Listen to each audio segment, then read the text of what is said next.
listeners and make Hi, a very good afternoon, everyone. On behalf of Sphere India, it is my pleasure to welcome you all to the fifth webinar of this our monthly series on advancing climate action, community resilience, and knowledge collaboration in Asia Pacific region.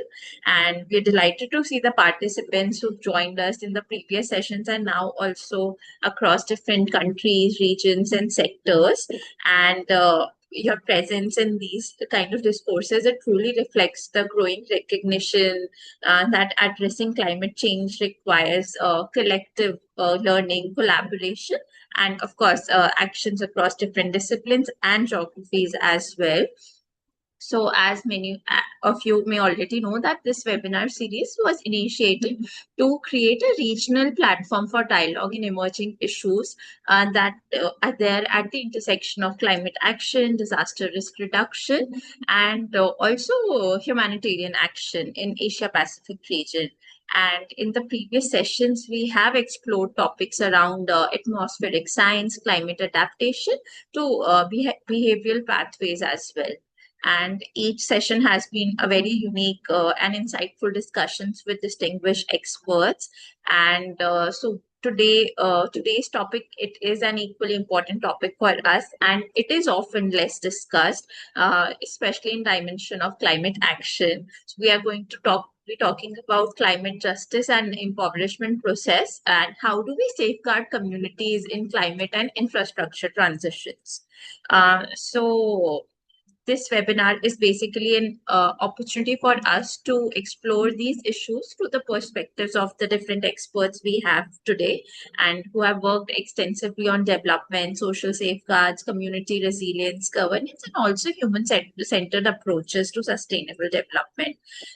We are honored to have with us Dr. Shane Tar. He's an internationally respected development expert with over 4 decades of experiences across the Asia Pacific region. And as Aniruddha sir also introduced, Professor Premanand Panda, a distinguished expert in academic and anthropologist whose work contributes significantly to understanding communities, governance systems, and social dimensions of development and resilience. And joining us as moderator, we are equally grateful to have Ms. Divya Gupta from Seeds India, who will be serving as our moderator today. And her experience in disaster resilience, community-centered approaches across, I think, all major disasters in the last over 2 decades now in India. So I hope the discussion today is very rich and a thought-provoking process. And before I hand it over to Divya ma'am, I would also like to acknowledge and thank all of our knowledge partners from Climate Action Resource Network Asia Pacific and all other supporting organizations, PRISM and others, for their continued collaboration in this very collaborative dialogue and webinar series. So during the discussion, the moderator will be guiding you, but we encourage all participants to actively engage during the session. And please feel free to share your questions, thoughts, and reflections using the chat box. And we'll also have towards the end an interactive discussion segment. And with that, I once again welcome you all and thank you for joining us today. It is now my pleasure to hand over the session to our moderator, Ms. Divya Gupta, who will be guiding us today's discussion. Over to you, ma'am. Thank you, Nupur. Yes, Dada, please go ahead. Divya, before you start, I would like to introduce Professor Sheikh Tawhidul Islam, who is the co-chairperson as well as the co-convener of the CARN-AP, which is one of the collaborating agency, main collaborating agency. Professor Sheikh Tawhidul Islam is present as and Divya is also. I would like to thank Divya for taking this role as moderator. It is not very very easy task. It is a very tough thing to moderate something with to Dr. Shen and Professor Premanando Panda. And I wish you a good luck. And I would like to thank all the participants for joining in this session. Thank you, Divya. You please continue. Thank you so much, Dada, and thank you, Nupur. Thank you, Sphere India, for organizing this such a wonderful session, which is very much required. We all are watching over LinkedIn post. Effect, what kind of effect we are witnessing among the, especially among the most vulnerable community of effect of climate. So I welcome all of you in this important session of climate justice, resilience, and impoverishment process, which we all are experiencing among the society. Across Asia Pacific, government, organizations, and many experts are investing heavily in climate resilient infrastructure. We are building dams, we are building embankments, roads, renewable energy projects, and also climate adaptation program. Definitely, these investments are important and necessary, but what we are witnessing, like we also see who benefits and who bears the cost of these projects, this kind of development, this kind of interventions. So we have to see the both sides of story and understand how we can protect such community which are bearing the load of such development, and they are losing their livelihoods. They have to relocate from one location to other location, and sometimes project designed to reduce climate risk can unintentionally create new problems, like families are losing their lands, they are losing their livelihood, they have to relocate from one location to other location, children are losing their school days, many times they are getting dropouts, and the mental health is also affecting, because wherever you are feeling the your social fabrication is there, but you have to relocate to the new location where you are not knowing anyone, where you are not having any type of security, any type of social security. And communities may lose access to forest, access to water, and grazing areas. People may also relocate away from their livelihoods, and communities can become poorer instead of more resilient, because our target and whatever development work is happening around the world, in Asia and India and other countries, which is, I mean, many people are enjoying that luxury, they are enjoying that resilient, they are enjoying that development, but it is affecting that last mile families, that last mile community. For that, they are losing everything. So we need to understand that climate resilience is not only about infrastructure or development, it is about people, it is about human, it is about animals, it is about environment. And true resilience means protecting livelihoods, dignity, culture, and social connections. And no community should be left behind. So this is our motive. When, I mean, the time we discuss, I mean, I discussed with Dada over phone call. He was traveling somewhere, and that time he told me, "Ki Divya, what kind of discussion we can do in this webinar?" So we had this discussion that time, and also with this discussion, I mean, with this agenda of today's webinar, what I am expecting, like better understanding how we can improve the process of development, process of resilient building, and learn how climate and infrastructure projects can affect communities, and discuss the experience of women, indigenous people, children, and marginalized community which are directly affecting. So once their voices will reach to the decision makers or the planners, then the planning will be become the right at the right direction. And also we can explore together how safeguards and good practices can be done, can be learn also, and can be practice also, and identify ways to make climate actions more inclusive and more equitable. I tell you very good experience just recently in last 6-7 months. Helpage International trained some of the Indian organizations and experts on the shape training. And through that shape training, now we are helping other organizations to assess their own capacity in terms of how they are safeguarding their own team members and safeguarding the community they are working. So safeguarding the community is very important aspect. Whatever work we are doing with the community, we have to see that aspect and make whole planning based on that. So we need to keep inclusion and safeguarding at the completely in a focus area of our intervention, whatever sector we are working, whether we are working on education, livelihood, or whatever, but we need to see that part. And now I invite a very senior of us, Dr. Sanetar sir is here, and he will be talking more about like how we can understand the relationship between the climate resilience and impoverishment process which we are witnessing among the community, especially the most vulnerable community. And he will also share the insights on how loss of assets, resources, and livelihoods can be are increasing vulnerability among the community, and how what kind of lesson we already learned, and how we can utilize this lesson for the better future preparedness. And also like in among our countries like India and other Asia countries, how such learning can be applied. So I welcome you, sir. Nupur, would you like to share Yes, I've shared your the. screen? Okay. Yeah. I hope it's visible to everyone. Yes. Yeah, Dr. Shane, it's Yes. visible to Yes, it is visible. it is. Yeah. You'll Sir, have to unmute yeah. yourself again. Sir, over to you. You We're need to not able to unmute hear again. you. You'll have to unmute, sir. Sir, you have to unmute. Yeah. No, yeah. Welcome. Actually, Divya Gupta has said it all. I don't really need to say anything.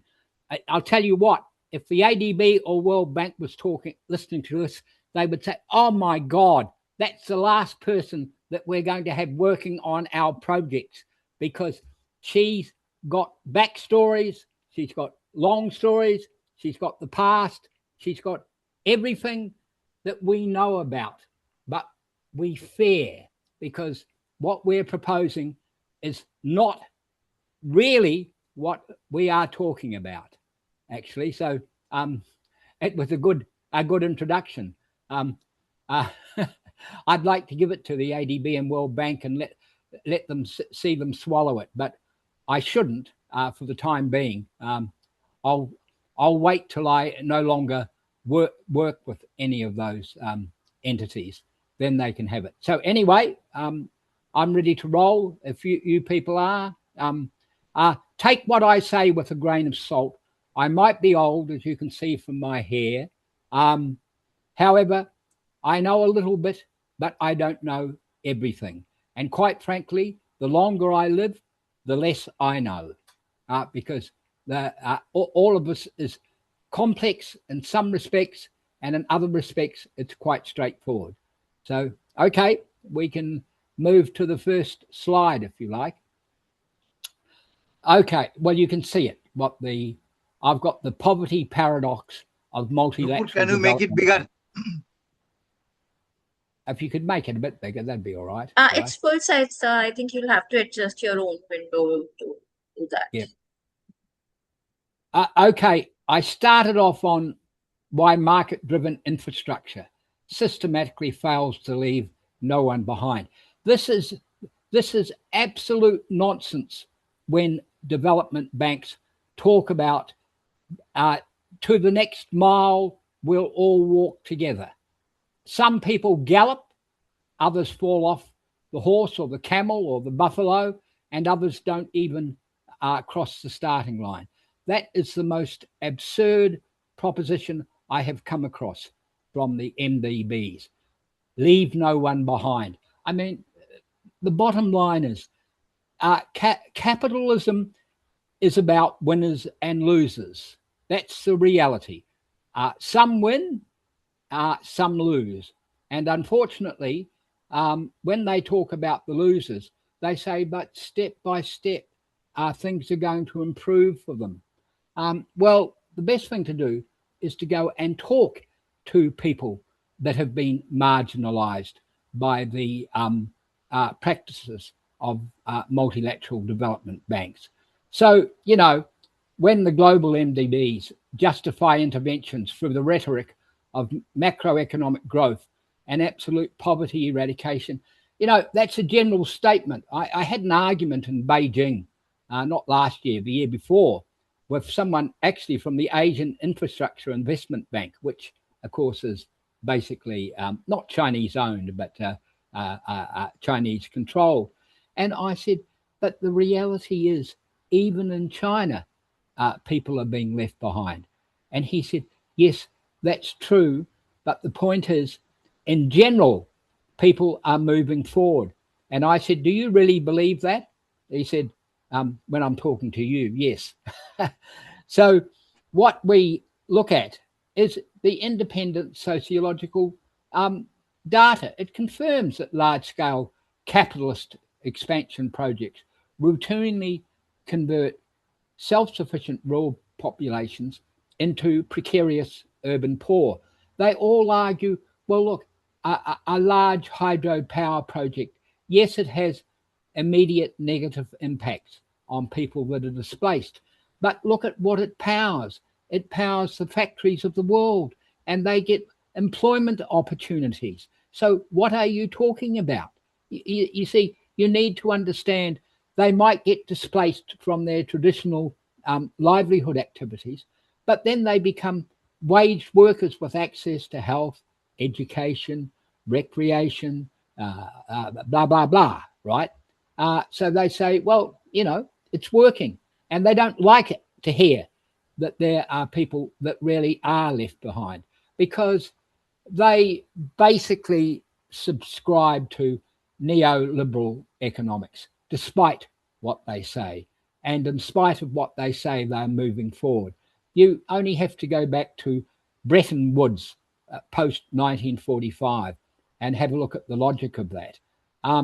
So the real structural blind spot is they treat poverty as a technical deficit rather than a political issue rooted in unequal resource distribution.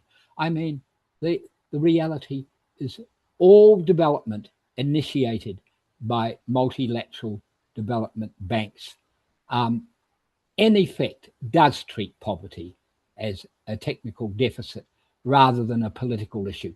They may talk about it, like I talk with people that consider themselves social and gender specialists and say, oh, we understand poverty. I said, yeah, I understand poverty too. You look at it from $350,000 a year. I look at it from about 350,000 baht per year. But, you know, it's nonsense to say people like ourselves are privileged enough to actually feel what the outcome is for people that are being left behind. So I guess we should go on to the next slide, because otherwise you'll get me going on and we won't get anywhere. Now, the architecture of displacement, global scale. I think this was, I don't really need to address the first part because we heard very good introduction. The 75% failure rate. This is really interesting. The so-called longitudinal studies show up 3/4 of displaced project affected people never recover their pre-project real income levels. I'm not talking about loss of identity here. I'm talking about their real income levels. And it doesn't matter what quantitative techniques they use. I have never seen evidence from the multilateral development banks that they've been able to recover their pre-project real income levels. They might for a small period when they receive compensation, right? But what happens when the compensation runs out? If there are no sustainable development livelihood activities, that's when they fall behind. So that's actually the failure rate. The causes are there, the effects are there: landlessness, joblessness, homelessness, marginalisation, food security, morbidity, loss of commons, and social dislocation. I mean, I'm not saying it says it all, but it says it most, right? So if you want to look at why the architecture of displacement is actually impacting negatively on significant numbers of affected people, you can turn to those metrics and see for yourself. Now, elite capture and exploding local equality. It's an illusion to talk about neutrality. It's nonsense. The MDB projects operate within deeply entrenched local hierarchies without altering pre-existing power structures. They can't do it, even if they want to do it. There's no way that an MDB can turn the structures of inequality upside down in local communities by turning their back or turning elites upside down, because that's not the way it's worked. So what have you got? Asymmetric capital accumulation. On most of the projects I've found, the real beneficiaries are wealthy landowners, and that also includes women as well. Not all wealthy landowners are just men in rural areas. There's joint ownership in some countries, such as Thailand or Laos or Cambodia or Vietnam, not in Myanmar, I concede, and in China, it's complicated land tenure. So what they also do is they dispossess people of resources that everyone has access to, fence off communal zones to build infrastructure. What happens to tenant farmers? They have no choice but to move to marginal, less fertile land. And sometimes this means moving further upland into forested areas. Then along come the climate change specialists. Oh, you poor dispossessed people, you can't go into the forests and do what you're doing because, you know, it's going to impact upon climate change. So we've come up with a program for you. So people ask, so what is your program? We're going to improve your livelihoods. Well, how are you going to improve our livelihoods? Well, we're going to talk about responsible forestry projects. And people scratch their heads and say, what are responsible forestry projects? And I'm currently on one project in Laos that talks about responsible forestry projects. And let me tell you quickly, for 35 person days, they tried to have us in a room in the Ministry of Agriculture and Environment with the ADB local and Manila-based staff and a plethora of other specialists and say, look, this is what the poor need. This is how we're going to help them. This is how we're going to improve their livelihoods. And not wanting to be completely negative, I said, look, do you think it would be better if we actually went out and listened to what these people had to say? Oh, but we've got to have a consistent story first. And I said, well, why is that? And they said, because there are troublemakers in these communities that will look for chinks in our armor and try to discredit us. And I said, oh, well, why is that? Oh, well, there are no good organizations, another acronym for NGOs that are out there that are priming them to challenge us when we go there. So we have to have a consensus. And you especially, Shane, because we know you're on their side. And I said, how do you know I'm on their side? Because every time you hear something negative from us, you shake your head. I said, oh, I thought we were only talking about positive things. So, of course, in the end, they have project evaluations. And I go on them occasionally. And I'm told, this is what we're going to evaluate. I said, how about a cumulative evaluation to see what the real impacts are? But we're not tasked with that. I said, well, you are actually. And most of the I can give you one statistic. The ADB and the Agriculture and Natural Resource Project have found that less than 10% of their projects over 20 years have been successful. So there you are. I'll leave that part of the metric.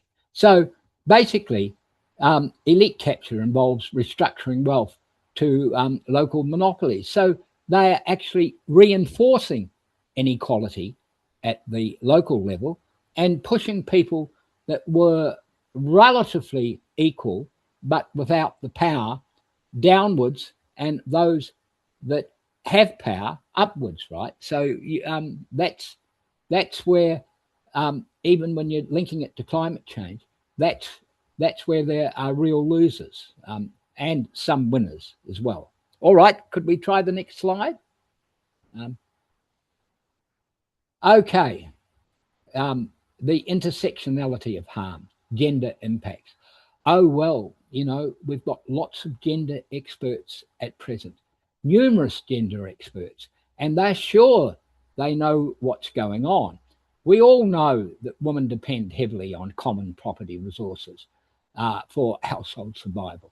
But what's happening is the non-monetarized economies are being destroyed in that instance.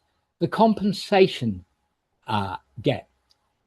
When common areas are enclosed or privatized, the financial compensation is systematically routed to male household heads. It's not wholly true, but it's largely true. Because, for instance, in Vietnam, the government of Vietnam insists that men and women be paid compensation equally. That's the theory, but in the practice, what happens? The money arrives, the men go out to enjoy themselves at the bars. They might acquire a minor wife or girlfriend, or, well, depending on what gender preference they have, boyfriend, etc. And what are the women left to do? They're left to hold the household up with their bare hands, so to speak. It's a bit more nuanced than that. But in general, males are able to use compensation money for their own needs, which aren't necessarily the needs of the household, right? So, of course, when you have this problem, it impacts upon common areas as well. And in the past, where anyone could have access to natural resources, financial compensation likewise generally flows to male household heads. And predatory debt exposure. To compensate for lost household food security, women are frequently targeted by predatory local microfinance institutions, escalating household default risks. Well, I have a story from Cambodia that would take me about 4 hours to tell you in depth, but the International Finance Corporation was a major institution within the World Bank Group that provided financial funding to a host of microfinance providers who initially started off as NGOs, but were brought out largely by overseas banks from Korea, from Thailand, from Hong Kong, from Germany, from Canada, etc., etc.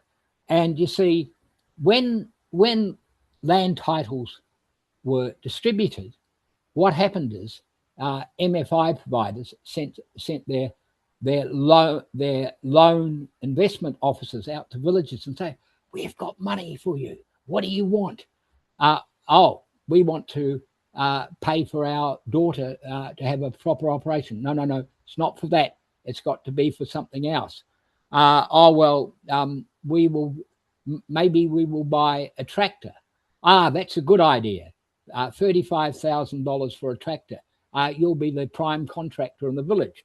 Then they go around telling every other household, I'm not making this up, in a village of 250 people with 1,000 hectares of arable lands, within 15 months, 15 tractors worth $35,000 each were purchased via they call it microfinance, by households who thought they were going to make a killing from it, but they couldn't. 15 tractors, even with mechanization of agriculture, for 1,000 hectares is much too much, right? So, and they knew that, but they insisted upon pursuing these practices. And the IFC washed its hands until a very good Cambodian NGO complained to the ombudsman about the activity of the IFC, and the IFC tried to cover it up, but in the end they were forced to pretend to come clean, and it's still rolling out the whole problem, because initially the government said the IFCs were entitled to take land off people that had borrowed irresponsibly, but Hun Sen realized, this is the former Prime Minister of Cambodia and former Khmer Rouge fighter, that if he did this, he would have a lot of real political problems on his hands. So it's in an abyss at present. So predatory debt exposure is really important, and it does shift the burden onto women, because I talk to these providers of MFI. They say, oh, men are irresponsible. You lend them $1,000 or $10,000 or $20,000 and they won't spend it on productive activities. You lend it to women and they're worried about the household, right? But of course, what they don't look at is the dynamics within the household itself. So despite the fact that they claim that they are interested in gender equality and social inclusion, when it comes to this, they conveniently turn a blind eye unless they are called out. So we better go on to the next slide, because I don't want to take up too much time, please. Okay, intersectionality of harm. Well, you can see this. It's true everywhere. Indigenous territories are disproportionately targeted for greenfield mega projects. I've found that everywhere. And they do that partly because most of these greenfield mega projects are in the highlands or uplands, where population densities are less, right? And what you then have is epistemic violence. The MDB legal frameworks generally refuse to recognise traditional communal or non-titled land ownership systems.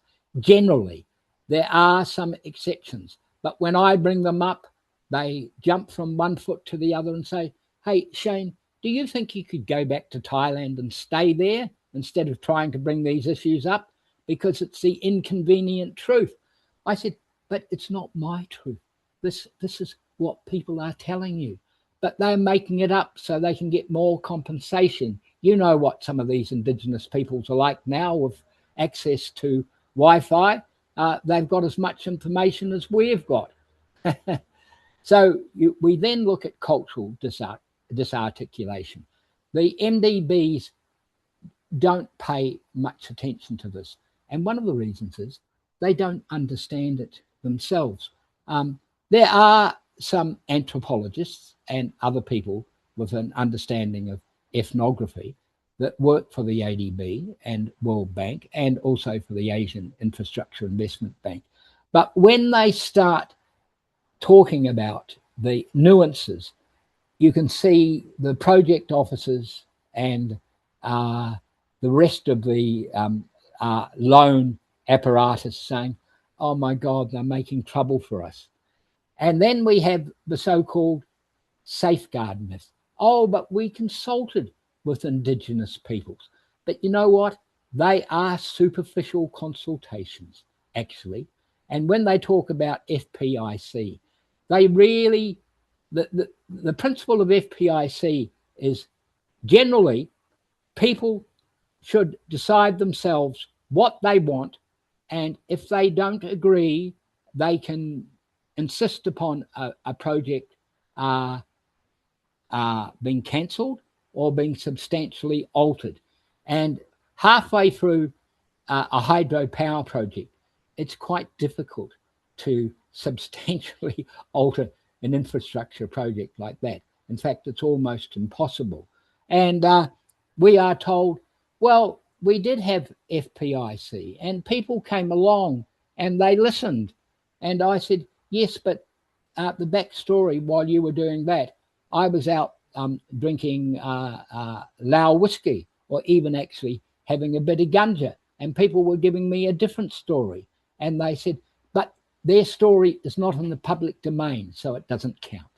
So there we are. We've got ethno-development traumas and the erasure of ancestral remains.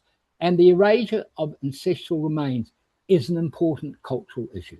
Okay, next slide, please. Next slide, please. Hello? Yeah, no. Can you hear me? Yes, sir. Oh, okay. Institutional accountability versus reality. Well, I've sort of half talked about it. The World Bank has an inspection panel, and it's full of people that are highly powered. Even I've been on them. It doesn't mean I'm highly powered, but I was on them for being able to speak the local language right. But they're highly bureaucratic. They focus purely on internal bank policy compliance rather than directly enforcing local human rights. They can't do it anyway. If you're a World Bank inspection panel and you go to China and you say, oh, we're coming to have a look at the complaints, are they going to challenge the Communist Party of China? Absolutely no. Not at the national level, not at the regional level, not at the provincial level, not at the prefectural level, and not at the local community level. No, no, no. They answer to the national government. Now we've got the ADB Compliance Review Panel, which pays people up to $2,000 a day to look at compliance. So if you want to get $2,000 a day for doing a bit of BS work, ask to join an ADB Compliance Review Panel. They lack the judicial authority to freeze ongoing project construction or mandate direct financial damages for harmed families. They can't do it, even if they want to do it, because they lend to governments. They don't lend to local communities. And it's up to the government whether or not they agree. And the government's not going to agree if they find that what they thought was going to go into their pocket for the project ends up being in the pockets of those that actually are entitled to it. Now, the AIB Project Affected Peoples Mechanism, I suppose you've heard of the Asian Infrastructure Investment Bank. I do a bit of work for them as well, right? And I've noticed they're severely constrained by a centralised lean banking model. They lack an independent country field office to handle immediate, real-term local complaints. So that's one of the problems with them, right? Now, the bureaucratic dead end. Remedial action plans are systematically delayed, heavily eroded by inflation, and routinely ignored by sovereign borrowing governments. So we can move on, but I think you people probably know that, right? Frankly speaking. So the next slide, if you like. Okay, so outing and exposing the banks. What could we do? Now, if I was to send this slide to the World Bank or ADB, they would say, oh, you're too old, you've lost the plot. My gosh, why are you working on our projects? So one, transnational advocacy networks. They hate these because it means people from different societies working together, looking at the problems, looking at the solutions, addressing the issues, are actually challenging what they're doing. And they don't like it one bit. So the best thing they try to do is to co-opt these transnational advocacy networks. And I'm not going to mention the names of some of them, but I think some of you may know some of these organizations, right? So that's a problem you've got to deal with. The next one is, well, you've got strategic litigative bottlenecks. You know, you're entitled to appeal against the problems that you face. But, you know, project permits can take years for national courts to resolve. You see, the ADB and World Bank set out a 4 to 5 step mechanism where in less than 180 days, you can solve these litigative bottlenecks. That works in some instances, but by and large, for the most vulnerable people, they don't even bother because they know it's not going to work. And I've found that even here in Thailand, we have some problems. Right now, direct grassroots confrontation. Can I confess I quite like this approach, or do you not want me to say that?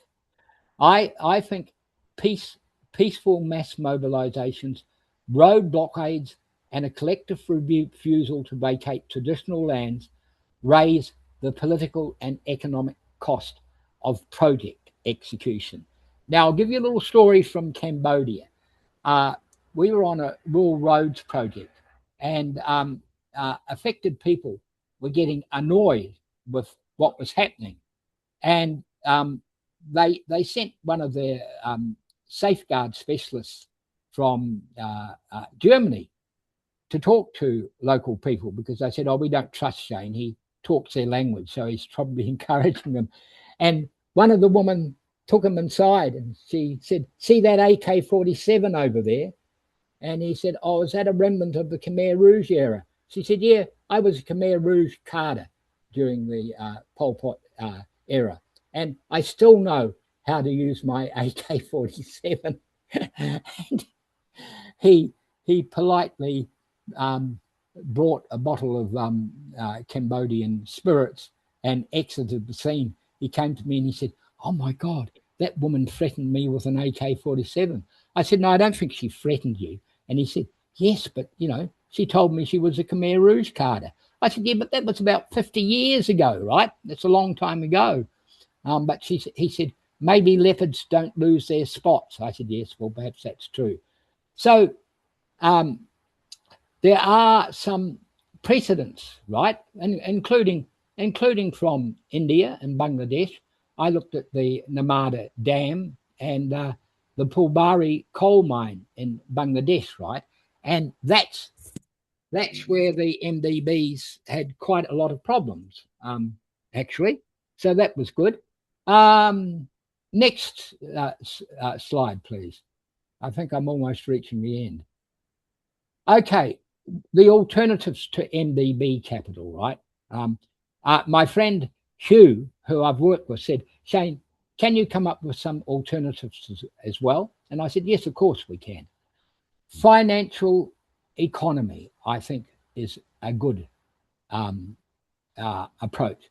Self-managed savings and creditor cooperatives pull local capital, capping interest rates to shield smallholders from predatory external debt. Now, I know it's easier said than done, and I do recall from Bangladesh there were problems, but that was, or have been problems recently, but that's with an MFI. We're talking about self-managed savings and creditor cooperatives, managed by communities themselves, but not managed by village elites, not managed by men, but managed by the community, which includes women and poor and vulnerable groups. Now, food sovereignty versus agro ecology, right? There's nothing wrong with adopting traditional low input farming models to decouple rural communities from corporate seed patents and chemical fertilizer debt. Right now, as you would probably realize because of the Strait of Hormuz and what's been happening, there are fertilizer deficits in this part of the world. There probably are in India anyway. So it's a problem that farmers, even small farmers, are having to wrestle with. On our farm, we don't use artificial fertilizers. But you know why? If we don't succeed, we aren't locked up. If farmers, the sole source of income is farming, they have to make do with it. So it's easier said than done. Decentralized, community-owned utilities. We are working on that at present. And it's not working very well in Thailand, but it's working quite well in Vietnam. Of course, there are some technical issues, and but we've got some good technical specialists who I think are far better than I am at addressing social development issues. But the bottom line is, true equitable poverty reduction is achieved by prioritizing local class dynamics, asset preservation, and solidarity economics over top-down global finance capital. So I'm not a revolutionary Marxist political economist, although I do understand and I do agree with some of the tenets. But global finance capital, it moves some people out of poverty, but it doesn't move all people out of poverty. For instance, taking India, could global finance capital argue it's moved most people in India out of poverty? I'm not sure, but I think probably that's not the case. It's not the case in Thailand. It's not the case in China. It's not the case in Vietnam. It just doesn't happen that way here.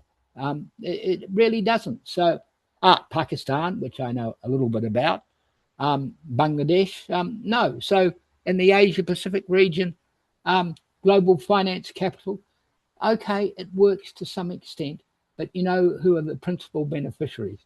Are not those that go backwards, those that are left behind. Okay, so they are suggestions. I'm not saying these are the only alternatives. So I think I've almost reached the end of my presentation, correct? Yeah. Okay. So thank you. I know it was a bit long-winded, and I try not to be too emotive, but you know, it is what it is.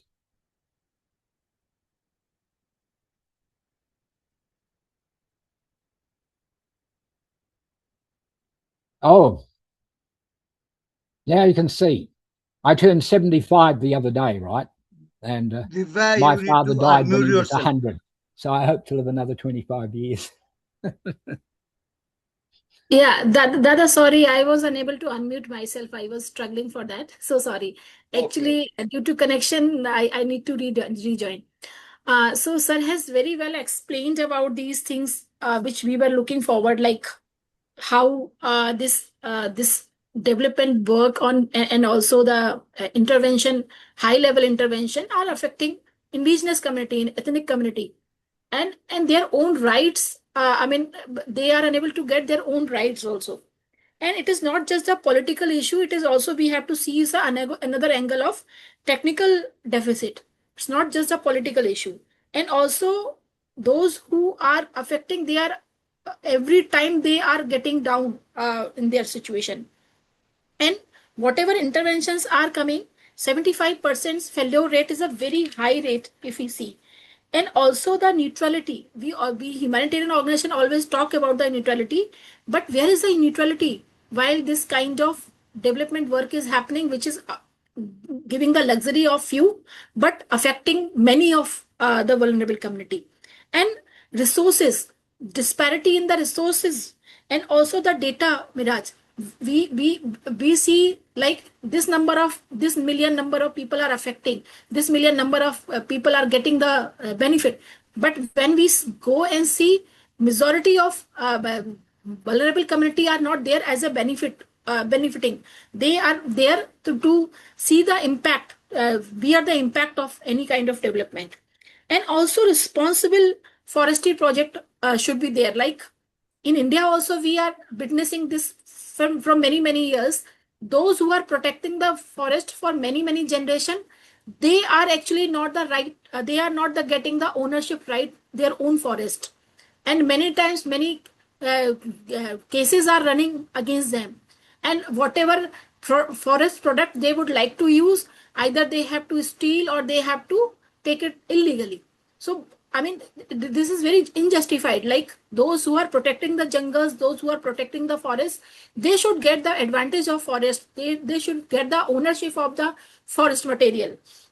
And also like gender disparities there. Therefore, yesterday only I was reading over LinkedIn. One of my friends, she has written that the time she visited in the village meeting, one woman came with her daughter and she was telling ki, I don't want to listen other aspects. You just tell me one thing. When you are going to work on the water conservation and water harvesting in our village, because every day 1 hour I have to go and just collect the water, and now my daughter is missing her first period of her school just because she has to join me to collect the water. So it is not just affecting the women, it is affecting their next generation of women also. So climate, when it comes with the effect, it is not affecting everyone equally. Women, children, old age people, they are getting more effect than the other people. Like we have this case study from Bid district of Maharashtra. Majority of labor women, those who are relocating to new location for getting the this thing labor work, they have to go and operate it and to take their uterus out, just because they don't want to bear the load of 3 to 5 days menstrual cycle, because they have to lose their laboring of those 3 to 5 days, which is they can't bear because of the poverty. So which is, I mean, if you see, this is very inhuman, because bearing their uterus is their own right, but just because of poverty they have to lose their uterus. Majority of women, after having one child or two child, they are just taking out their uterus. So which is, I mean, this kind of many case studies are there in India and other countries, especially the South Asian countries. So it's very important. And when we say the institutional work, I mean, it should come with the accountability. Those who are putting their money, those who are putting their brains, those who are putting their time and energy, they should not only see the development or the luxury or the progress, they should also see who is really getting impact by these interventions. So then that accountability should be there among the institution. So very well you explained, sir, and we are really fortunate to have you. And we will also see if any participant would like to ask any question. We will definitely come back to you, sir. Now I will invite our next speaker, Professor P.N. Panda, sir. Sir will be talking more about the community-centric resilience, and he will make us understand the importance of governance, participation, safeguards, and local knowledge. How through these things we can build resilience among the community members. And we will also hear about the role of indigenous knowledge and community institution in building resilience. So, sir, over to you. Nupur, do we have, sir? Professor P.N. Panda, sir? Yes, he's here. Yeah. Dr. Panda, you'll have to unmute yourself if you're speaking. Sir, you please unmute yourself.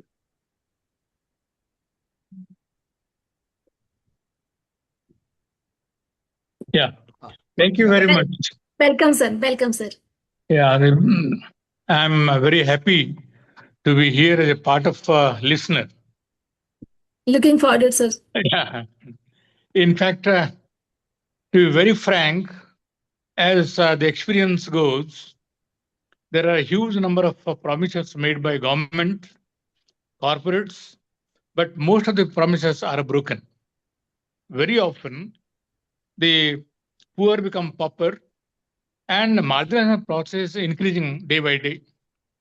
We have seen, even at the local level, that we say that people have the knowledge, local knowledge, they can contribute towards the resilience, climate resilience.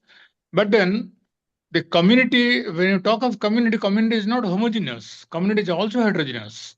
There are some people who are who are in a position to articulate effectively to the government and to the powerful people and get the benefit at the cost of the general mass of that particular community. Large number of communities remain silent because they are voiceless. They are not, the history says that the torture they have experienced earlier has reminded them not to articulate anything.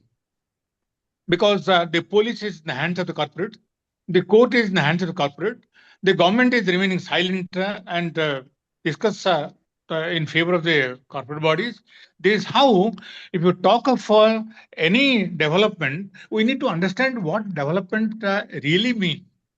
That development refers to the infrastructure development, or development refers to the free access to the freedom and necessities of the people, or development does it refer to the change in quality of life as people perceive? The last person, the poorest of the poor, must realize that here is the development. I have realized that, yes, I have changed my life from what I was and now what I am. If it is the improved one, if the person believes that it is good, then possibly we can say that yes, community has involved and community development has come into force, and that is how there is a change in the quality of life. But then one has to understand what is the development. In order to understand development, one has to see that what is the concept of property. Property, as if you historically go and scan the document, you will see that the tribals are never bothered to document anything in the against their name. So therefore, they thought that this is a natural gift. So we are the part of nature. We are integral to the natural process. So therefore, we need not bother for that. That's how they feel that the entire forest is there and is gifted with the gifted by God. So therefore, they worship, they have their belief, they have a lot of say respect for the ecological condition of that area. Now, it is if you talk of anthropologically, there was a particular person known as Leslie White who said that a person harvesting energy, if it's increasing day by day, possibly he is becoming rich. He is becoming the society becoming developed society. The society becoming complex, and only when there is an increase in harvesting of energy. Now, just imagine if there is a funding comes from international banking sector for development, infrastructure development, road, building, or railway, or airport, or anything that matter. Huge amount is spent, but then who is benefiting from this? Is it the rural and the village mass? Never. You take three generation or five generation now. What is the change that has occurred? But the person who has used that infrastructure, for whose benefit has infrastructure been done, who is the gainer, who is the loser? And we see that losers are normally the marginalized people, and they are further pauperized. That is why it is stated that whatever the knowledge people had, that was referred to people, their social organization, their say technology, and the ecology that they retain where they are living.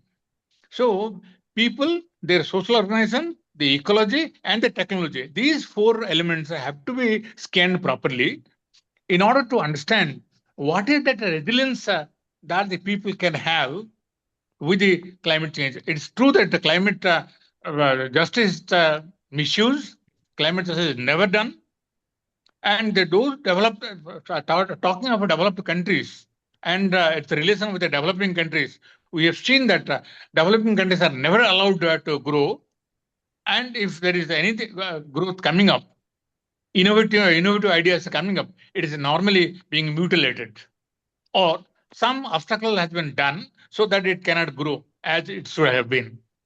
That is why it is difficult. In the same manner, when you look at the nation or any village context, the village itself is, we say that is a community. Community means they live together and have sharing and caring attitude. But in fact, as the time rolls on, we see that the people who are in a position to articulate, they are having connection with the powerful people at the district level, at the state level, and the national level.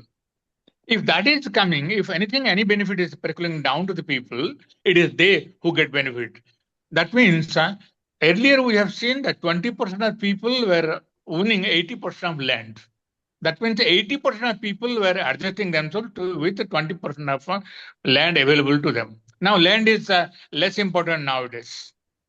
Land, though land is a major source of livelihood, forest is equally good for the people who are living in the forest. Forest dwellers, tribals, where there is a mining, there are normally the people are staying there in the mountainous area. If the the mines operation is in Indian context, I say, most of the mining operations are surface mining. That means the mining is against the forest. Unless the forest is chopped off, the mining operation cannot be done. It is true that the mining, because of mining, the nation would be gaining, would be earning more. But then, who bothers the tribals? We have seen relocation has been done. Where the people have been displaced and kept elsewhere, they normally have to share with the people who earlier were using that resources. So that means that the infight is there. No outsiders are allowed by the natives to share their own resources. That is how there is a tussle. And we have seen that in original context, I say that how the land distribution is done during 1965 and how the Bengali refugees were given the land which are to be used by normally used by the tribals, and now the tribals lose their land. They have occupied the say lower land and also upper land. That is how it is coming up. Now, similarly, if you look at the resilience, what is the history that they have experienced? For example, if you look at the small houses of fishermen, the roofs are almost touching the ground. That means the air pressure may not affect the thatched house. That is how the life experience has taught them how to do it. For example, mission communities, they have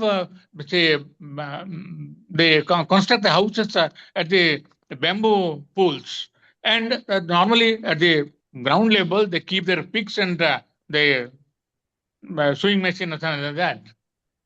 And when there is a flood in the river Brahmaputra, it doesn't affect much to them. They shifted, and the upper the platform above the land around 10 feet or 8 feet, they have their own say household articles. They live there. This is how they have every community in the history of its own.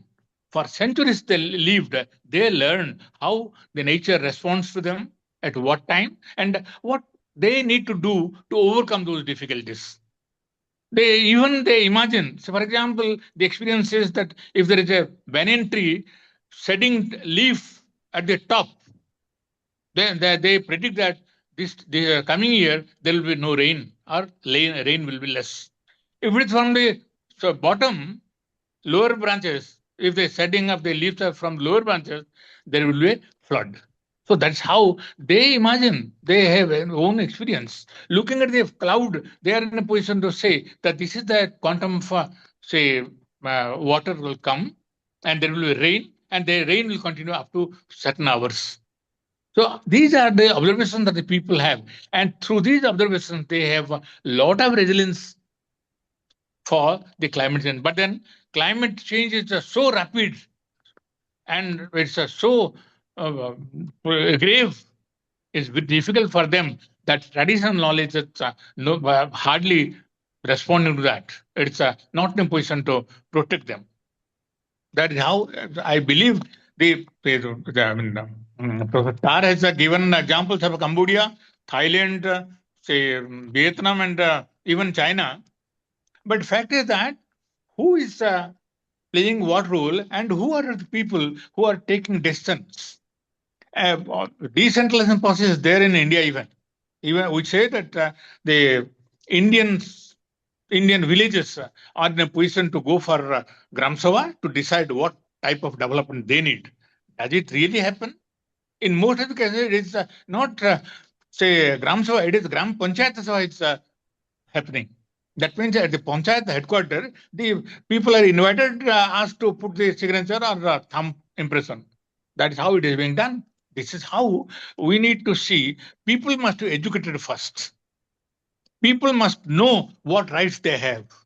People must know who are the people or who are the corporate bodies, who are the corporate world which are contributing to the damage of the entire globe. Why we should be paying the cost? Why shall we lose our own resources for the growth of some other people. If you look at the gap between the rich and the poor, it is increasing day by day. At the global level, it is increasing. This implies that small section of people are controlling the larger quantum of resources. If the resource, even at the village level, the same thing. In the micro level, it's the same thing happening. That is why I say traditional knowledge system has to be tapped first, and then it should be recognized by the corporate body, the government, and other decision makers. They need not look down upon to the people's voices. Even silence of the people talks a lot more things. The silence itself is a form of protest. They don't say anything. That means that they are not liking the project that is coming up. Why they are not liking? One has to see at the grassroots level.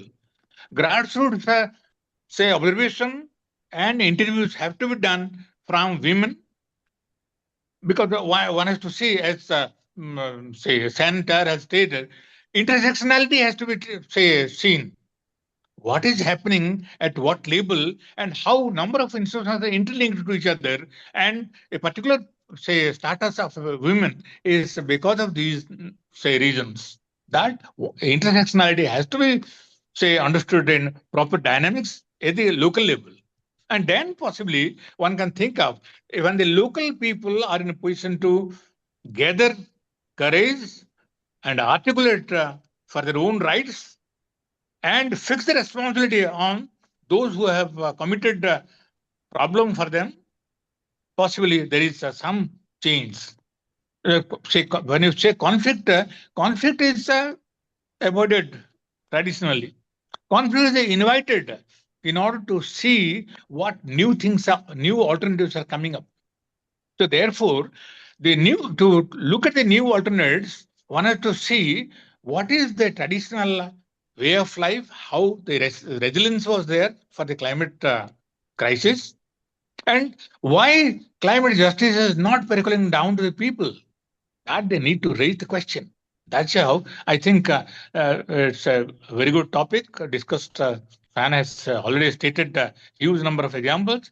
But then, as he said, the Marxist angle has to be seen, not because capitalism itself is looking for the profit. What happens to the laborers, what happens to the environment hardly matters them. They bother, and the doles are being given to the people who are shouting, who are raising the voice. Even if they say that this is how the climate is, climate change has caused us because of the people who are creating mining operation, who are say testing in the ocean some say, destructive power, some destructive say, tools that they have, to say that we need to protect ourselves. Therefore, nuclear power has to be with us. And they try to test what happened to the ocean, what happened to the, say, animals in the ocean. What then, if you go for mining operation, what happened to the animal? What happens to the tribal people who are living for centuries there? And why they need to compromise at the cost of, and compensate never can say the loss cannot be compensated by any means, because for centuries they have developed the knowledge, they have developed the skill, they have their own technology, which is befitting to the ecology where they are staying. So therefore, this loss of knowledge, loss of resources leading towards loss of knowledge, loss of skill, and that can never be compensated. Compensation is a misnomer, and it's only to avoid crisis and push the people to further marginalization process is done by the compensation, as I perceive. He who has received compensation, you just say take the genealogy of the people for 3 to 4 generations and compare who gained from the project, what happens to their families across 3 generations. There is a huge change, and poor becomes further Impoverishment is a process in which he is pushed further to the margin. That is why we need to understand what is the reality at the grassroots and why it is so and how it has been done. when the people are in a position to raise courage to say question on this, possibly there will be some solution. That there will be a debate from rural versus urban, city versus natives, and then possibly the things will come. New alternatives might emerge, and that may be helpful for getting something which is due to them. Because it's already stated, history, there are a huge number of promises made in the history. And we have seen that the history, the promises that have been done in the historical process, the historical process of marginalization, of exploitation, has committed something which has never been realized by the people. This is how we need to understand what is the dynamics that is there, which is pushing them further to the margins and make a small section of people more powerful, more rich. Thank you very much. Thank you so much, sir. And you explained it very well. Like it touched everyone's heart, whoever, listening here and whoever will be listening over YouTube once it will be uploaded by Spear team.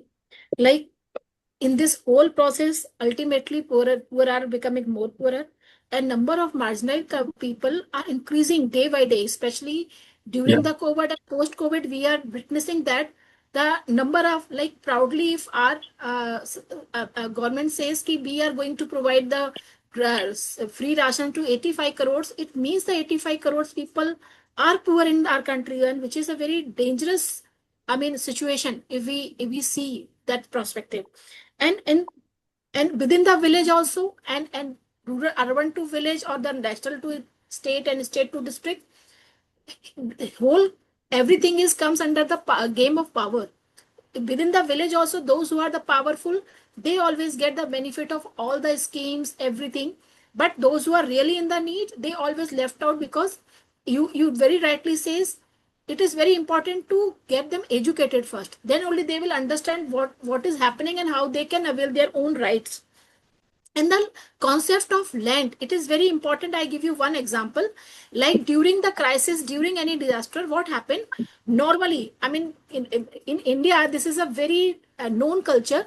Those who are the landholders, normally they don't go and do the harvesting. Normally, the sharecropper, those who take their land on the rent basis for 1 year or 2 years, they do the farming. And they invest their money for that, and they take their labor friends to do the farming. But in case of any crisis or disaster happen, the compensation directly go to the owner's account, not to the sharecropper's account. So those who are investing, they are not getting a single penny. Those who are already received the advance rent for 1 year, 2 years, they are also getting the additional money as a compensation. So who is the landowner and how much land who is holding, that is, knowing this is very important. Then only the whole power game can be seen, and based on that we can understand the vulnerability of those who already left out. And also, like, it's very, very important aspect you share. It's not just about the ecology, it's about technology also, it's about people.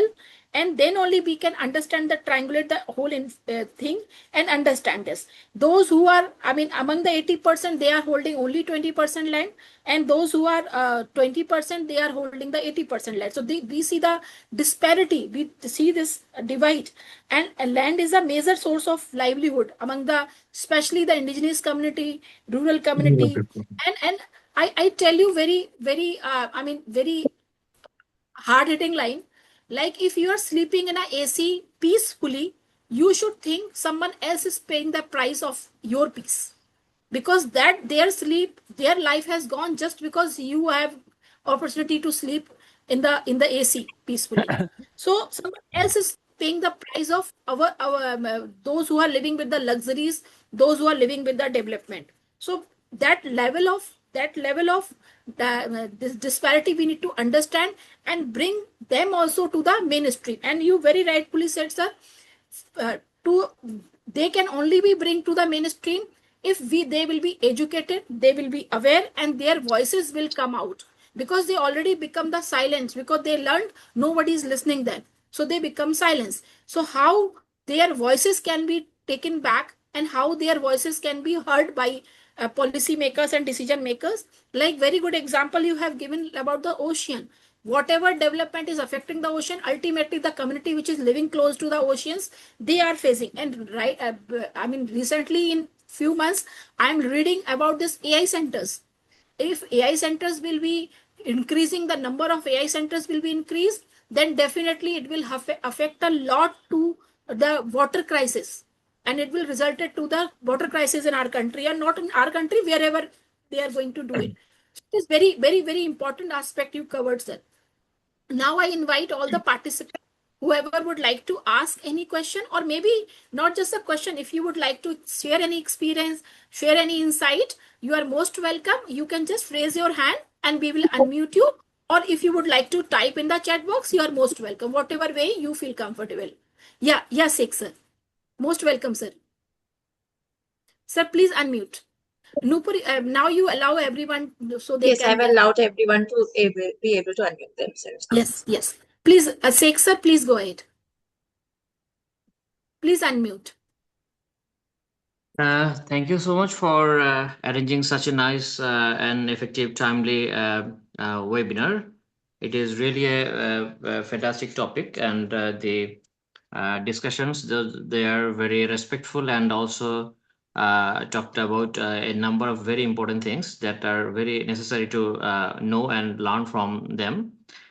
They basically raised a number of serious questions, and they mentioned that the poverty, the vulnerability of the people are the results of the architecture of current operational systems or the programs or the governance.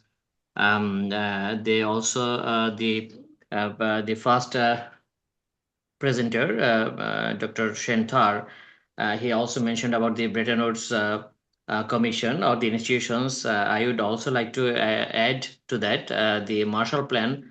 Those are, I think, not supporting the actions that are trying to address some of the impoverishment processes. My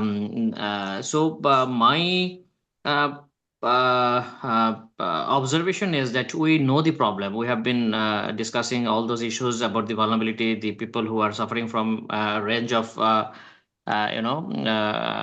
of resources and so many other problems.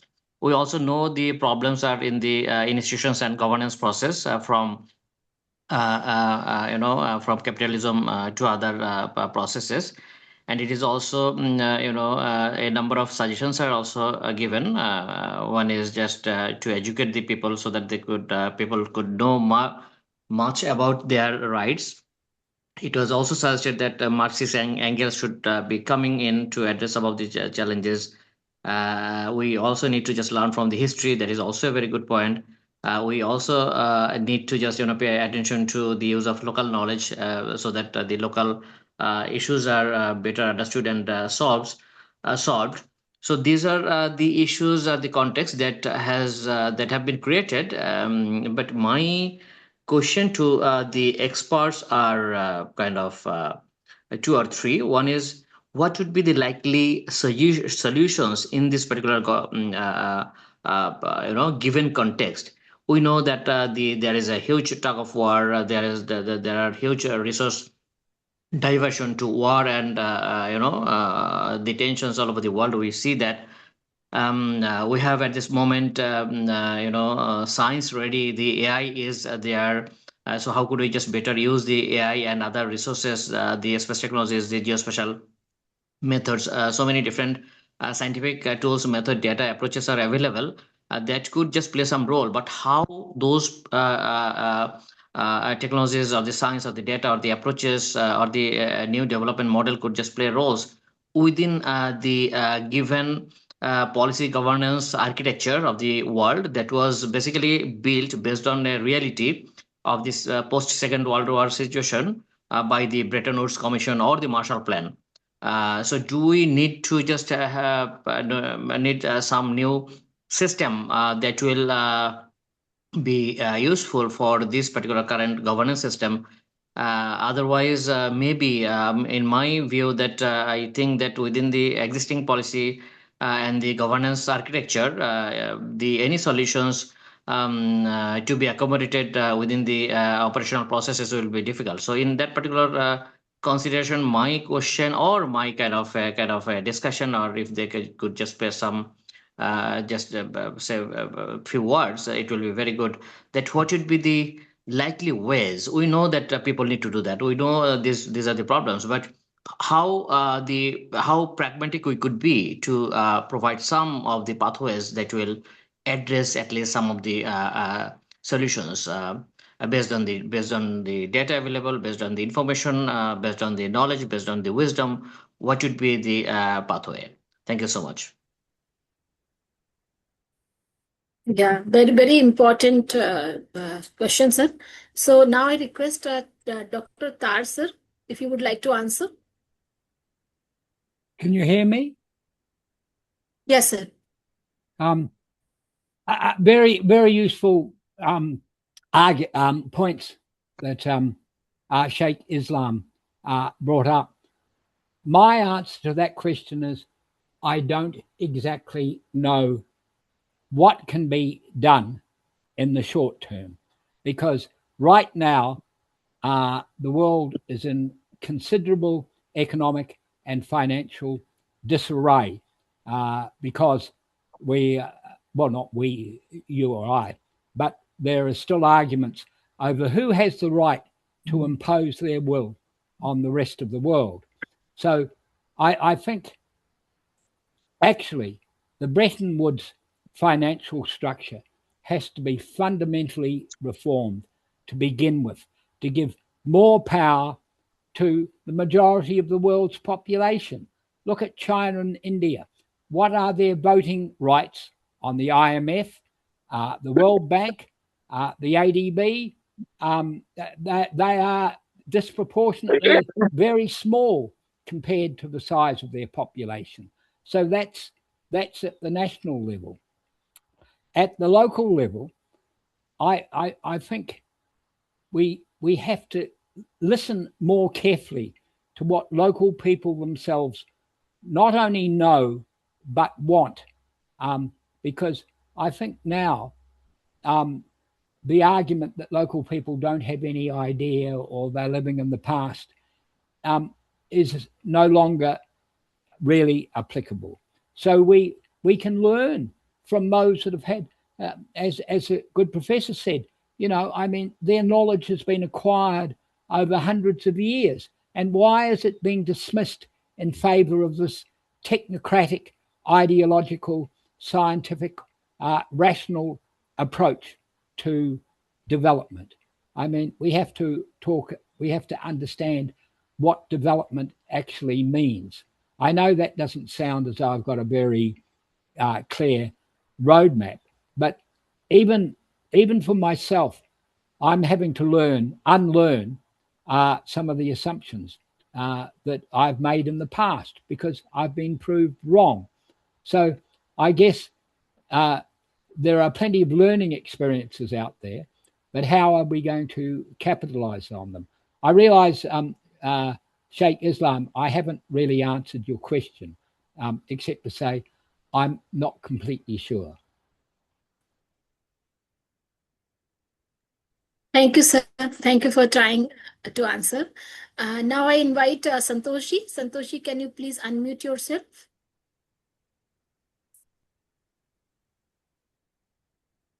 Mr. Santosh? Yes. Good Please evening go to everyone. Now, very good discussion was going on. Now, I want to just raise one point. I'll take very less time. That is, it is discussed already that after the Second World War, through the Bretton Woods Conference, the international institution for the capital that is established. But we are very unfortunate that before 1 year that the third international is broken, or dissolved rather. So whatever may be, now from then the capital and the corporate system, that is international, but the labor versus capital or capital versus labor movement was just became localized to a factory or maximum to one state, like that. So one side capital is and their work is international, but we are coming to coming back to national. So that is the first problem. And then from the uh, new world war, or better to say that new economic policy from that, from 1980 onwards, that is the corporate capital, which is now called finance capital, that is raised in such a way that with the help of bank money and direct support of the state and the policymakers, we can say here the name of Adani money, everyone knows it, but it is throughout the world. So now the finance capital is fictitized, fictitized. So it is now they can't make it realize, and we know that if the everyone knows, that if the capital is not being realized on ground, then the capital itself will be destroyed. Okay, there will be the crisis. Crisis will not be solved. So now only one, they have conquered everything. Now only one thing is there, which is the nature. So now they are investing more and more money in the name of green energy, other things, solar, wind, hydropower in the Himalayan range. There has told very nicely that the advantage of that local people, they don't get. I am sure that is the Joshimot area, that is our Himalayan range, all the hydroelectric power plant, what electricity is produced, that is sold to Nepal, Tibet, Bhutan, etc. by more money, with more money at the cost of more money. So they are using they are destructing our nature, they are destructing the livelihood, and the more and more people are displaced, climate refugees are going on, and so on. That is going on. So my point is that now coming to that is entire system is now totally disturbed, ecology, even ocean ecology, due to the agriculture, fertilizer, and the pesticides. Algal bloom is produced, dead zone, everything. So that we know, and that phenomena is discussed also by second speaker. But one point is raised, that what to do. I have no clear answer, but I can head away one thing, that is that this system, this point which I've told, that finance capital is now criticized. So they want to invest more and more on the land, on forest, on Himalayan range, on the mountains, and they want to make profit. And now production is only market dependent. Production is not for the people, for the demand of people. It is actually demand driven now. This is not actually need wise. So this knowledge we have to bring to people and to us also. And one more thing, just I'll tell, the knowledge of the right of the people. Right of the people, say sir was telling Gram Sabha, etc. You have seen even in West Bengal. I have stayed at West Bengal near Kolkata. That is in Purulia. That is the pump storage house, or in other case, even say what is going on in Sijimali, Orissa, or they are not taking proper, that is, permission from the Gram Sabha. Gram Sabha is not hold at all. So they are making it even in the Maharashtra, what is going on, that is Ken and Betwa river connection merger. So they are not taking the permissions, rather they are, that is not, meeting is not done at all, thereby doing in papers. So, but this is the right of the indigenous people and those who are right reside inside forest, or not inside, rather around the forest. So what is our forest act? What is the right? So many things are there. What is the right of the Gram Sabha? So these things we have to bring to the people, especially those type of people, those type, I want to mean that those who are affected more, so they can understand that yes, this is my right, but right is now totally taken out for the sake of the corporates. And last line, just last time telling, so instead of capital versus labor, movement, our now aim will be nature centric, nature axis. On the basis of based on nature axis, we have to make all our plans, our movements, everything. So now the more and more important point is not the capital versus labor, rather capital versus nature. That is according to the Marxist theory. Otherwise, metabolic rate will increase so much that we will not be able to exist in the earth. So there is a problem. Hmm. So otherwise, the discussion is very good. And next time, when you will have this type of seminar, please inform me. Today, I joined a little bit late because I came from school, and then as soon as I entered, I joined. Okay. So thank you. Thank you, Santoshji. Very important insights you shared. Thank you so much. Thank you so much. Aniruddha, Yeah, I would like to speak one or two words. please, Will sir. you Please, sir. permit me, Divya? Yes, sir. Please go ahead, sir. Please Yeah. go ahead. Say, at the global level, 40% of oxygen is being supplied by Amazon forest. Amazon, correct. Right? Yeah. And Brazil, there is a particular community, tribal community, who was forced to negotiate by the government to hand over their forest. They said, okay, you take 5 years, but then we must see that our forest is kept intact. And the tribal leader, after 5 years, realized that the forest has been denuded. The entire tribal community went to their parliament with arms and ammunition of their traditional arms and ammunition and say, now hand over our forest to us because you did not bother our forest. That was forced by the government, Brazil government, to hand over that forest to the tribals. So that means if the people become assertive, if they know that what is going on, if they have that say cohesion, possibly there is a possibility of keeping the environment intact. And in fact, if you look at the present industries, we have law, we have say acts and rules. But the rules that if the act is formed, for example, PESA Act, 1996, but the rules have been framed after even it has not been enacted till now in Orissa. This implies that if a community is marginalized or less articulative, then nobody bothers whether rules have to be done or not. For example, tribal subplan area, the topmost authority of the tribal subplan area is the governor. If the mining operation is going on, and they expand it to a larger extent, hardly matters. Nobody bothers what happens to the people. And that too, when you, to be very frank, let me say, there was a question on governance. Some earlier friend has raised the question. To me, governance means control and legitimacy of the deviations. That is how it is, in the reality, it is reflecting this. Control of resources, and if there is any deviation, that has to be legitimatized. That is how it is going on in India as the governance system. That is why even in the village level, the same thing is operative. So, as somebody has stated, nature versus capital, that is more important in fact, because we are leading towards forestless society, forestless human society. We will be nowhere. If the forest is gone, the entire living creatures will be gone.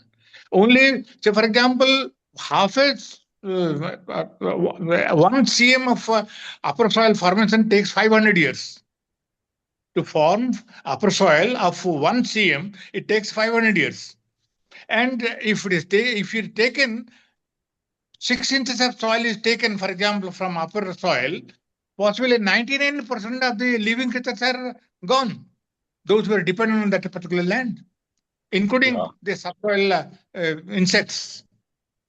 That is why we need to understand, taking the local knowledge, local cultural classification, local culturology, we need to develop some instruments so that it can be argued in favor of the marginalized. Thank you. Thank you so much, sir. Thank you so much, sir. Anuradha, would you like to come first, or should I invite Sankanatji? No, you invite Shankhanatji. Okay, okay. Sankanatji, please. Yeah, good afternoon. Actually, I have a confession to make. I don't know any of you. It is my father, Nirmalendu Nath, who has forwarded me this link to this webinar, and I think I'm very grateful. And it has been a wonderful webinar for me. I have become more knowledgeable, to be say the least. Uh, I have one observation on the comments, or rather the conclusion slides of Dr. Shane Tar, where he said that he made a confession that he likes this peaceful protest, and through this peaceful protest, you can achieve some positive results. I would just like to confirm that we work in a small Anna River in near in Nadia district, and through these kind of peaceful protests, not by me, definitely, I am just the, how do I say, the ghostwriter for the entire project, but there are many people who are working there for 23 years, and after 23 years they could actually make the local government work to clear up around 18 kilometers of a river stretch. So now the river is completely clean, there is no encroachment. It is the fishes are coming back to life, and surrounding agricultural population is also coming back. We have a we are doing the survey, and we found that many people who have migrated uh, or migrated to a different, not only to a different states of India, but also to different professions, they are slowly coming back. So it is a very good thing, and I think that in case of India, where governance is a issue, where like the structured formal governance is a issue, this kind of consistent and persistent activity based how do I say, activity based organizations can really do some work.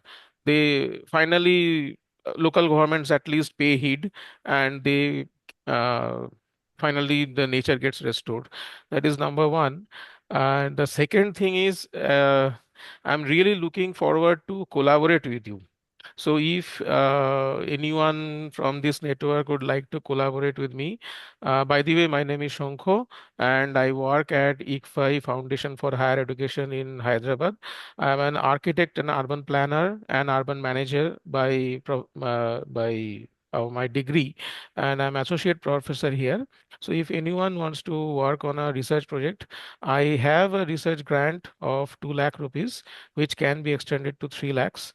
So if anyone wants to collaborate in water governance or water management, water user association, or decentralized governments, adaptive governance, I'm more than happy to collaborate with you. Thank you. Thank you so much. I mean, it's really a good learning from you, and also the offer you've provided. Anuruddha will contact you, and he will be connect you with the right agency or individuals who will give a good participation. Thank you. Yeah, Anuruddha, please go Actually, ahead. due to the time, Yes. Actually, due to the time constraint, I didn't want to say many things or anything. I wanted to somehow I liked Shankho's approach. I liked Professor Panda's approach. I liked Dr. Shentar's approach. Uh, this is impoverishment process. Actually, we are not talking about impoverishment because if we see 20 years back or 25 years back or 30 years back, then impoverishment was different, and today impoverishment is different. So if we see, the process is on, it is a systematically oppressing the people who are marginalized, who are the last mile people, we say. So that is there. And regarding land displacement, resettlement, and rehabilitation, all these things, So as Divya said, so ADB, I have worked with Asian Development Bank once, and I have seen personally that how they have all on a sudden they formed a policy of it, saying that it is the women will be empowered. So by empowering women, they have made the families, because they have not understood the structure of the family. They have made the families dismantled. So, however, all these things are actually part of impoverishment process, and you have talked about importance of education. Importance of education, actually, right access to information is the basic thing. Access to information is very poor, at least in our subcontinent and in our parts of it, the areas. However, Shankho, I would like to end here, and by saying that on 23rd night I will be there in Hyderabad for WAAC, World Applied Anthropological Congress. We are one of the collaborators in that program. Professor Panda, Premananda Panda will also be joining. From Assam Central University, there will another person, another professor will be joining, Parthankar Chaudhuri. And there will be more delegates. So I can meet you. And I have already given my our CARN-AP's number. That is my number. I am the chairperson and convener of CARN-AP, and Divya is one of the founding members of Climate Action Resource Network Asia Pacific. And I said that Professor Sheikh Tohidul Islam, he is our co-convener and co-chairperson who has raised his voice. And there are lots of things we can do in collaboration, lots of works we can do, and lots of promising works. Uh, so with this, I would like to end here, and by saying that there is a training program going on, uh, mainly on this thing, uh, mainly on uh, mainly on field methods for speech technologies. So it is organized by Council for Diversity and Innovation, and the people are there. Uh, 18 people are intensively there. They have been actually joining in the training program, and they have been working since 18th, and tomorrow 23rd will be the last day, and they joined the program, today's program, from one particular system, because otherwise there will be a noise. So Divya. Thank you, Dada. Thank you so much. And really, I mean, it was very learned experience for everyone today. We learned from different countries, different agencies, and how what kind of experience everyone has got in the last few years. So thank you so much. Thank you especially to both of our speakers and Anirudh Dada for coordinating everything and inviting people to join this session, and Sphere India team and Nupur for organizing, making it possible. So thank you so much, everyone, all the participants for your time, energy, and contribution. And I'm looking forward to whatever discussion has happened today, we all will be working on these cause to at least whatever way we can do something better. Thank you so Yes, much, everyone. yes. Thank you so much. Thank you, Thank you. everyone. Thank you. Thank you, everyone. Pankaj, sir, just 1 second. I am your neighbor. I stay at Kollani. Oh, thank you. Mr. Santosh Sen. Okay, thank you, thank you, thank you. When you come, you can contact. Sure. Great, great. I've written a Thank- number of books on environmental issues and social issues. Okay. Wow. And we are doing work on the environment. Sir, Through writing. can I get your number, please? Yeah, take no. 967 967 44 44 44 680 680 60. 60. Thank you. Thank you, everyone. Thank Nupur, you, now thank we you, can everyone. close. Thank you, Deepa ma'am. Thank you. Thank you. Thank you so much. Thank Thank We'll you, work Sanjay. together. ma'am. It's always a pleasure to have you on the panel. I now close the meeting and share the presentation and other details with all participants. Thank you, everyone. Thank you. Thank you. Bye. Bye.